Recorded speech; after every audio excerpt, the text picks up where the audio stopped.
Hello and welcome everyone. Welcome back to my daily stream.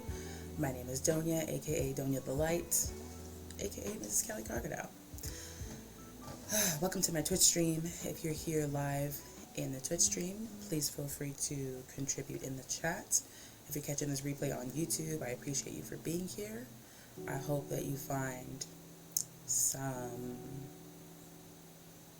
advice, merit, something in this topic, in this conversation. And even if you're not catching this live, please contribute with your thoughts and opinions. I'm first. Welcome in, Jones. Good morning, love. Share your thoughts and opinions if you're catching the replay on YouTube in the chat. I appreciate you for watching. And if you're catching the replay, like, comment, and subscribe. If you're catching the Twitch stream, go to my YouTube channel, subscribe. It's free. I need it. I need it to help grow my platform. I need it to help make my videos more visible to potential clients. And yeah, so let's dive right in. I'm trying to get this baby to settle, so if he starts crying. Yeah. Oh, I forgot to change my thingy again. We are not talking about Black women being betrayed by the media. We are discussing, are you a victim of self-imposed holiday suffering? Are you? And self-imposed is, of course, used very loosely because the reality is we are succumbing to societal pressures, and that's the reason why we're suffering this holiday season. And we are pretending to be very happy, and we're pretending that everything is good and gravy, when in reality, it is not. But you keep spitting it out. So let's talk about this. It's the holiday season. Let's be honest. The holiday that inflicts the most damage to all of us is Christmas. One of my very best friends is Jewish, and she's like, Hanukkah's not that big of a deal to Jewish people. People just include it because it's a winter holiday, just like there's one more that is celebrated in Indian culture, which I forget the name of it, but long story short, Christmas has become this enormously capitalistic holiday, and people cover it by saying, it's because of Jesus and his birth and all that stuff, even though he definitely wasn't born in the winter, but we're not going to talk about that. But we allow society and our family members and everyone around us to pressure us into purchasing tons of gifts and all this stuff. For example, my husband and I have two children who were born in December. Our daughter was born in December, and right. Our daughter was born in December 9th, and our son was born December 23rd. 23rd, y'all. 2 birthdays in December, right? So yesterday we celebrated our daughter's birthday party, or celebrated our daughter's birthday, even though it was on the 9th and not the 10th. And, she got tons of gifts, and this is the expectation on her birthdays, that she get tons of gifts. Not only that, but we hosted it at, like a kid's play place, and that costs money. So, did we bring a gift? No. Like, we paid for this. This is enough. You know what I mean? Like, money don't grow on trees. I'm saying all the typical old black people things. Money don't grow on trees. But, she had a great time. She got to run around and play. She hung out with her family. And, she had a great time. And, but I guarantee you that she's still going to expect to get gifts on Christmas Day. Will I get her something for Christmas? Probably not. I might get her something that she needs for this season as far as the weather goes. Or, we might get her some new sheets or something like that. Something that she needs. But we're not going to be perpetuating the whole, like, you should expect to get tons and tons of gifts. Especially because we know for a fact that she doesn't even interact or play with them all. I mean, that's how children are, Anyways, we are beginning this expectation very early on. She just made 9, so we're beginning this expectation very early on, and then we continue to perpetuate it as children get older, as people get older, as people grow up, right? You know, I've heard conversations of people getting really, really upset with their partners because they didn't get them anything for Christmas, or they didn't get them the thing that they asked for. I mean, is that really the worst part of your relationship right now? The fact that you didn't get something that you asked for? Not that you needed, but that you wanted? Some sort of luxury? Some sort of extra thing? Like, it's just so petty, you know? And again, the reason why I said self-imposed is because, you know, we, at the end of the day, have the choice whether we want to go into debt. Yes, gift-hungry grubbers, absolutely. We have the choice to go into debt or to add additional stress, to stretch ourselves financially thin, to put all these mental pressures on ourselves. At the end of the day, we have the choice. Is it a difficult choice to make? Yes. Because literally everything around you, I mean, the propaganda is real. It starts in like November, you know, so you're getting hit with all this propaganda for the next 2 months, wherever you look. Even if you don't have cable, you know, even if you're just on like watching Netflix, or, you know, they have all the Christmas movies at the top. Or if you're just like on social media, everyone's talking about Christmas and gift giving and all this stuff. So it's all around you. However, change is always going to be difficult. Always. Always going to be difficult. And you really have to ask yourself, is that one day, you know, really worth all of this extra strife?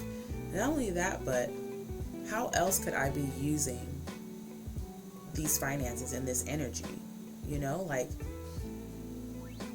people typically, sometimes people save for Christmas, which is great. You know, that kind of helps alleviate the tension on that time of the year, because you put money aside throughout the year, so it's not like this huge financial burden all of a sudden. Employers even incentivize employees by giving them Christmas bonuses, which, let's not even talk about the issue that they're calling it a Christmas bonus, you know, catering to just one specific holiday, knowing that this holiday is going to, you know, because if your bills are due, that's a gift. Right, that's what I'm saying. Right, if your bills are due, that's your gift. Let's be honest. But the fact that it's normal and even expected for employers to incentivize their employees with some sort of bonus or extra something for Christmas or for the holidays or whatever, that itself should tell you something. You know what I mean? Why is this the only time of the year that employers are expected to give their employees extra money? Why? Because they know that this will keep their employees around longer, as unfortunate as that sounds. And it can be anything. It could be a $50 bonus. It could be a gift card. It could be literally anything. But they know that that small contribution around this time of the year is going to keep their employees around. They also know that around this time of the year is when they're the busiest. Why? Because while people are out shopping and stuff like that, they're not cooking food. They're out getting fast food. They're out going to Jack in the Box and Del Taco and like all these other places. So these employers are going to make their money back, especially retail. You know, they're going to make their money back double. I mean, retail has numerous sales throughout the year, but we all know that this time of the year is going to be the biggest pull or the biggest haul for these retail stores. So the question really becomes, you know, how can you prevent yourself from this suffering? How can you prevent yourself from literally melting down and getting completely out of character, looking down on yourself, feeling guilty, feeling shame, just because you couldn't get someone a gift, or you couldn't get them what they wanted, or you couldn't get your child as many gifts as you wanted to get them, or you got your child a gift and they didn't like it, etc., etc., etc. The answer is you got to start way before this season happens. You've got to start preparing those around you, your children, whatever, for, you know, the reality of the situation. If you decide that Christmas is, you know, everyone gets one gift and the primary purpose or the primary celebration is a dinner, you know, if that's the focus, then beautiful. but you got to get your entire family to agree that everyone's just getting and giving one gift, do a Secret Santa type thing where everyone's just getting and giving one gift, etc., and you move forward from there until you can slowly wean yourself off of doing anything at all, because the honest truth is it's just not important in the grand scheme of life and our entire existence. This small tidbit of the year is not worth all this extra stress, and there's so many layers to it, because there's the financial stress of purchasing gifts. There's the emotional stress of just being around family, and that's what November and December, hit hard with the Thanksgiving holiday, which is another hoax, but at least for Thanksgiving, anybody getting gifts, everybody just buying food, but that holiday itself is a hoax because we shouldn't be celebrating it. There was nothing to celebrate on Thanksgiving given the tradition and the history of this holiday. But again, at least it doesn't involve gifts. But right after Thanksgiving, Black Friday, that's when all the purchases begin, and we've seen it happen over the past couple decades where people are getting more and more intense, I guess you could say. There were stories of people getting trampled at the mall because Black Friday, or children getting hurt and things like that. And it's like, really? You want to put yourself in that situation? Even if you purchase things online, you're still contributing to adding stress to your life, because is it going to get here on time? Is it going to be in good condition? Is it going to be shipped safely and shipped well? Yada, yada, yada. So again, we have the emotional labor of being around family. And many times when we are around our extended family, not our immediate family, that's when we have to have these conversations about things that we shouldn't have to explain. Like, if you don't want to have any more children, now you have to explain this to everybody and everyone asks questions. Or, if your male child is wearing a pink shirt, sweet Jesus, now you have to have a conversation and explain things to people. All of these minuscule things that don't matter at all are being challenged and questioned and picked at because they go against the norm. And that's the reason why it's so difficult to navigate this time of the year, because if you don't want to do what's typical, you going? You got a hat or something? Okay, I'll see you when you get back. If you don't do what everyone else is doing, if you don't go with the grain, if you go against the grain in any way, shape, or form, then again, you get questioned. And answering those questions is so exhausting. It just is. Like, it really doesn't matter. Why I'm choosing not to get someone a gift, it doesn't matter. Like, how does that matter? Well, don't you want to show them that you love them? I should be able to do that every other day of the year and not just today. Today should not be the only day that qualifies as, a day that I can illustrate or portray my love for a family member, and it shouldn't always just be reduced to gift giving, because, everyone's down to take the time out. It's another problem. Everyone's down to take the time out to come together on Christmas Day. But rarely they're checking on you throughout the rest of the year. Checking on you and your mental health and your financial well-being and things like that, because we all know that financial stress is a real thing, and it happens throughout the year. It doesn't just happen in November or December, or the residual in January. And a lot of times we're waiting for tax season to kind of reverse the damage that's been done, but no one is reaching out to you throughout the year, and checking in on you. No one is reaching out to you throughout the year to say, hey, we should all get together and just check in with one another. Another huge part of that is because of the fact that we place such a high value on being seen as valuable, especially to our employers, that we would rather not take a day off even if it's available to us, unless the entire company is scheduled to be off, like on Christmas Day, on Christmas Eve, on New Year's Eve, on New Year's Day. You know, those ones are usually close early or whatever. But then it's really easy to go and visit family and do whatever, because now you have this reasoning, well, you know, I don't have to be at work today because work is closed. When in reality you have, 25 days of PTO. 25 days of PTO that you could be using, but you don't want to, because you want to make sure that your employer sees you as valuable.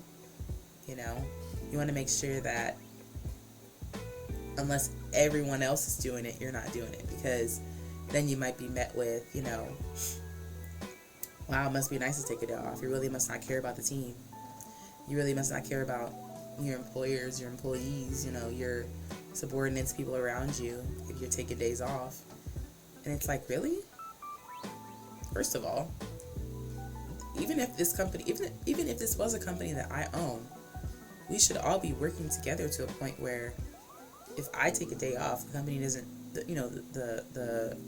everything doesn't end up in shambles. If one person takes a day off and the entire company ends up in shambles, that's a problem. That's a huge problem. That means that person has way too much on them. The company is way too dependent on that person, and something needs to shift quickly, because that's the purpose of having multiple employees, is so that, I just realized my shout out didn't work, is that, you have the opportunity to depend on more than just one person. Because what good does it do if you have a huge company and you really can only depend on one person? Come on, Cloudbot, get it together. Why are you even turning it off? Like, that doesn't even make any sense. It shouldn't even be a thing. But, again, pressures, right? We expect our employees to... Thank you, Jonesy, for feeding her a carrot. We expect our employees to, live, breathe, sleep the job.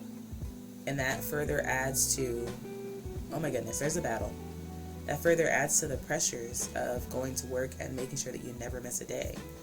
Because you're being pressured all around to do all these things. Oh, I'm supposed to stream Fall Guys today. Okay. I guess I'll be streaming Fall Guys today. I don't remember putting that on I think I have it on my schedule. Yo, these guns though. Wait a minute. I ain't worked out in months. Y'all see these guns? Wait a minute. Where they been? Where'd they come from? Anyways, I'm getting distracted. I lost my train of thought.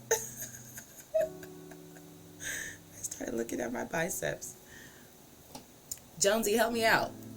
You probably half asleep, but I need you. Okay.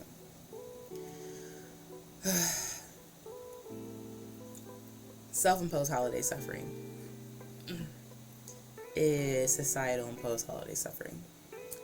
So let's talk about a solution. As I mentioned, preparing, if you plan on doing something different than you do this holiday season than you've done previously, than you traditionally do, then it's definitely great to have a conversation.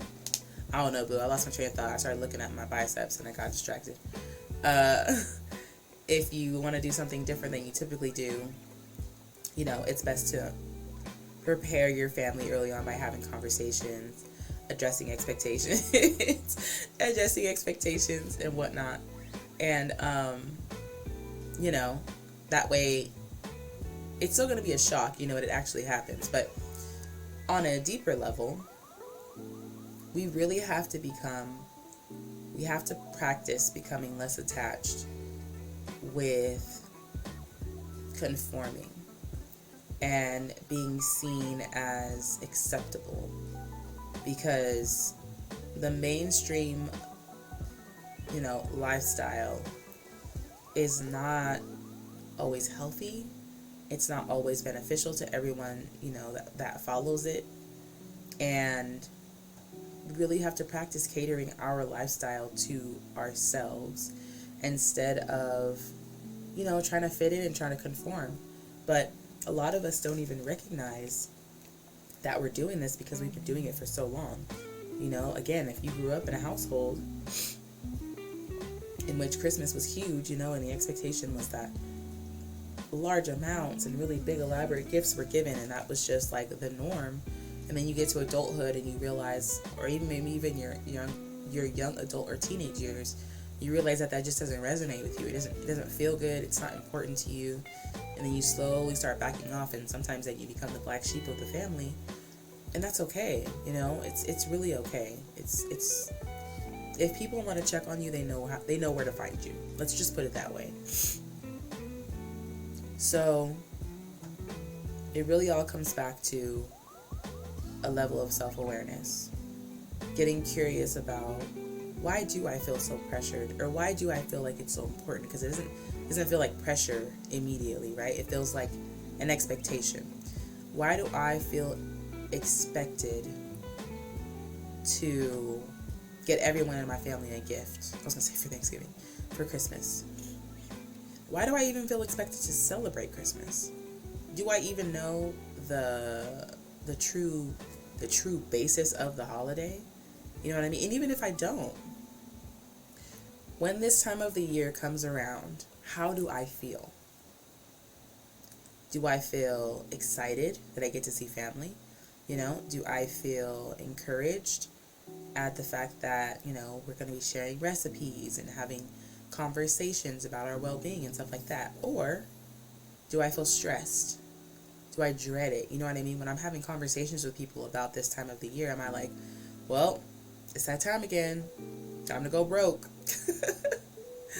I've been working the entire year for this 1 month or this one day.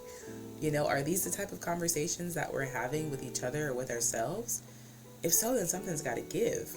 But unless we slowly move towards that level of self-awareness where we realize that we are preparing ourselves for suffering, we're trying to mentally prepare ourselves to endure a suffering that's completely optional. It's completely unnecessary, because none of this stuff actually has to happen. Even if you made it a tradition in your family to celebrate this or celebrate whatever or do gift giving another time of the year, it would be so much easier, because every single person and message and commercial and ad and everything wouldn't be bashing, on your head and on your screen, reminding you that you gotta get your partner a gift. Don't forget your child. Don't forget the dog. Because that's what happens this time of the year. And societal pressure is such an interesting thing. I mean, I don't even think we recognize how much it impacts us. But just think about this for a moment. If you are driving down the street and your car stops, just turns off, how do you feel? For me, I feel immediate panic. Not for my car, but because of the fact that I'm inconveniencing people. Because typically, when you're driving, you're expected to drive, right? Even though that's not the reality, especially here in California. People are constantly distracted. Our public transportation in this area is like little to nothing, so everyone's actually driving themselves. People are distracted, people aren't present while they're driving, they're drifting into other lanes and yada yada yada. But the expectation is that when you're on the road, you're moving, like you're aware, you know what's happening around you, and etc. etc. Now, there's really no easy way to communicate to other vehicles that your vehicle has stopped. I mean, you can put your hazards on, but that's only going to help the car that's immediately behind you. Everyone else is going to be honking. There might be some yelling happening. There might be people speeding past you and looking in your window trying to figure out what the heck's wrong with you. You know what I mean? So there's a lot of pressure to do certain things. Same for like when you're at the grocery store, any situation in which it's typical for there to be, large groups of people at the grocery store. You're expected to, let's say you're bagging your own groceries. You're expected to do everything quickly because everyone around you could potentially be inconvenienced if it takes too long, and it's not like it's without people actually sharing with you how much of an inconvenience is. They'll share with you, oh my goodness, you're taking forever. This is taking forever. Why are you so slow? Are you new? If you're the cashier, for example, and you're being questioned and belittled and all of these things for over something that literally is not, you might be delaying this person 1 or 2 minutes. But in their mind, it's not happening as quickly as it should. So therefore it's an inconvenience. So if people can pressure us in a low stakes, basically no stakes environment, like a grocery store, imagine how powerful, these ads are and everything around us when it comes to the holiday season. They word these ads in these messages in such a way that they want you to feel guilty. They want you to feel something because that's what makes people move, is speaking to their emotions. Like, that's what advertisements are supposed to do. They're supposed to make people emotional, because we don't typically purchase things based on logic. We purchase things based on emotion. We purchase things based on, I deserve that. I want that. That would look great on me. That would make me feel great if I wore it. Those are the reasons why we purchase things. Yeah, if your car literally just breaks down, you're probably going to have to purchase a new car. But just pay attention to how the salesman is speaking to you. They're speaking to you in a way that encourages you to maybe go out of your budget because you deserve a nicer vehicle. You deserve a more luxurious vehicle. You deserve a bigger vehicle, because you got stuff to do. People to transport, whatever.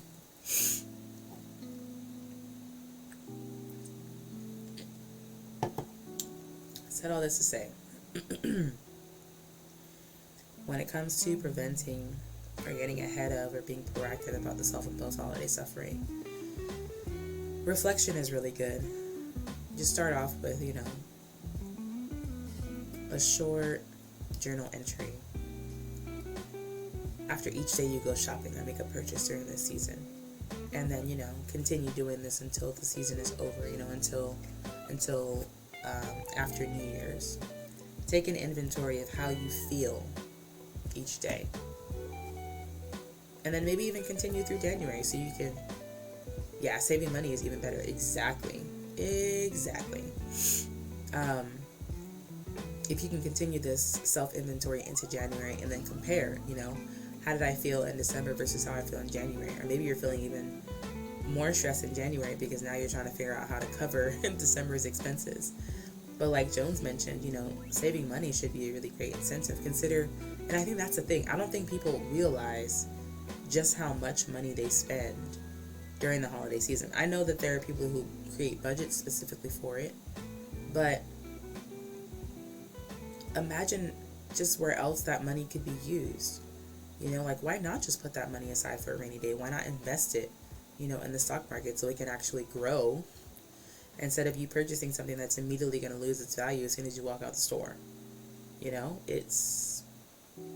Those are the kinds of things that we should be taking into consideration, because even though Christmas comes around every single year we have the option to do something different. And let's just say that we spend $1,000 on Christmas, how could that $1,000 grow over the next year if invested in the stock market, versus just being spent again on things that are going to lose their value right after you purchase them. So it's just worth pausing to think about. Just taking the time to get curious about why you follow these societal standards and expectations. How does it benefit you at all? Other than feeling comfortable and feeling safe because, you know, you've conformed and you're doing what everyone else is doing. Is there a way that it benefits you? If you're a small business, probably, you know. If you sell something that people purchase around this time of the year, beautiful, you know. But as far as you yourself and your own spending habits, how does, if at all, preparing and spending all this money, like, how does that benefit you? It probably doesn't. It really probably doesn't. Let me check something out.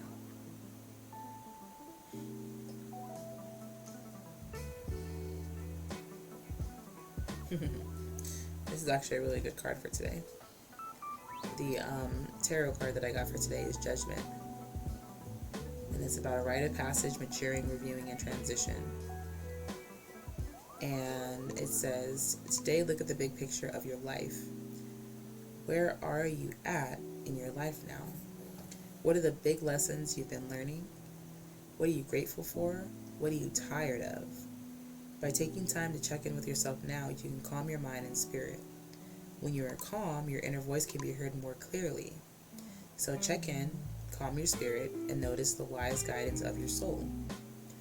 Judgment is a card of drastic change, release, and review. Your current phase of life is coming to an end.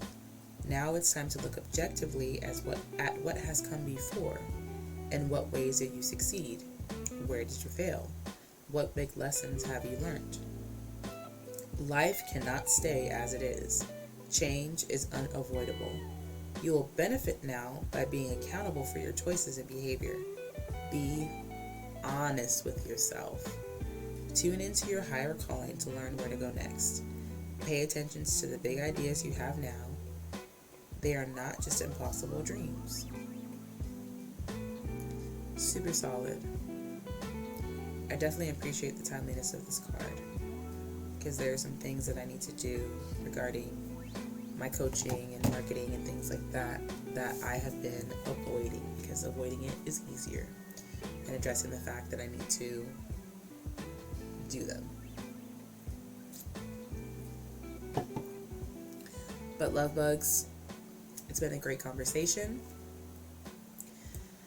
I need to stretch, do a little bit of yoga, but I'll definitely be back streaming today, streaming something after I finish up my homework. I appreciate y'all for being here. I appreciate you for popping into the live stream or watching the replay. Jonesy, thank you for hanging out. I know, but I'm holding the baby. He's right here. You see him? So I can't stretch super well by holding him or while holding him. But I need to do some yoga. Like, yeah, you little baby. You're inconveniencing me. Yeah, the baby. It's the Kairu. You're sleeping. Oh. You waking up. Anywho, it's been a great conversation. Again, if you popped into the live, thank you. If you're catching the replay on YouTube, thank you. Please like, comment, and subscribe. It's a really great free way to support my channel, and all support is appreciated. If you are interested in working with me as a coach, all of my links will always be in the description of my videos, so you can visit my website. You can visit my link tree also and schedule a call with me and discuss how we can work together to start healing some of the parts of you that, you know, want to conform because it's easier, but realizing that it doesn't serve you, you know. It doesn't serve you mentally, it doesn't serve you emotionally, it doesn't serve you financially. There are lots of things in our lives that, you know, we can shift in a small way and have a really, really large, you know, return on investment. So, yeah, let's work together. If you're ready. You gotta be ready. Okay? Alright, y'all. I'll be back streaming in a couple hours. I love you all. Have a great day, and I'll see you soon.